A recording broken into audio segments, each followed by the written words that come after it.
So imagine this. You're forced to publicly defend everything you believe in, and your entire community's survival is on the line.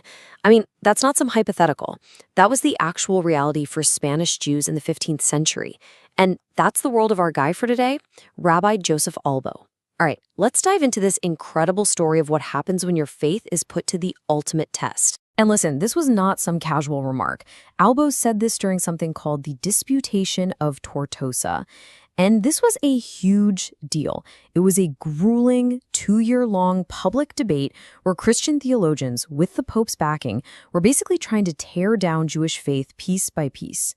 So in that kind of pressure cooker environment, Albo's statement was just an act of incredible intellectual defiance. He was arguing that faith isn't just some fragile checklist, It's something way deeper, something much more resilient. Yeah, you can bet that experience at Tortosa completely shaped his life's work. About a decade later, he publishes his masterpiece, the Book of Principles. In Hebrew, that's Sefer HaEkarim. And look, this wasn't some dry academic text. No way. It was his direct answer to the crisis he just lived through. It was a quest to figure out what's the glue, what really holds a faith together when it's under attack. All right, so to build this new framework of his, Albo had to challenge a giant.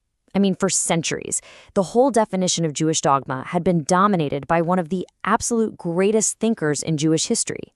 And that giant was the one and only Maimonides. His famous 13 Principles of Faith, well, they were the gold standard. I mean, they were pretty much universally accepted as the definitive list of what a Jew absolutely must believe to even be considered a Jew. And yeah, that number, 13, it was totally specific and absolute. It included the big stuff, the existence of God, but it also included doctrines like the coming of the Messiah and the resurrection of the dead. For Maimonides, these weren't just important ideas. Nope. They were completely non-negotiable pillars of the entire faith. End of story. And this is where the real disagreement, the core of the conflict, really comes into focus.